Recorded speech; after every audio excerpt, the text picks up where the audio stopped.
जगत जननी माँ दुर्गांकर आह्वान रे पवित्र दशहरा उपलक्षे मु बालिकुदा एरसमा निर्वाचन मंडली समस्त जनसाधारण शुभ कामना करने सहित माँ निकट निवेदन करी हे माँ तू मो अंचल लोकों प्रति मो अंचल नागरिकों प्रति मो अंचल प्रति तू कृपा दृष्टि रख मो अंचल आहरी उन्नति हो।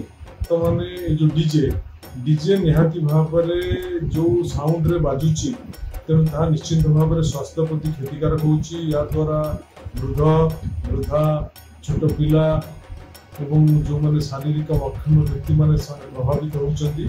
तेणु मु अनुरोध करी समस्ते सरकार नीति नियम मानी समस्ते से अनुसार शब्द प्रदूषण को रोकिया समस्ते चेष्टा करने दरकार। ता सहित निशा ठारू संपूर्ण रूपे समस्ते दूरी रहा दरकार कारण निशा हूँ प्रकृत जीवन शत्रु। तेणु निशा को छाड़िले आम आगू जापर तेणु निशा ठारू समस्ते निश्चिंत भाव में दूरे रही ये आशा निश्चित भाव में समस्त रखुच्छे।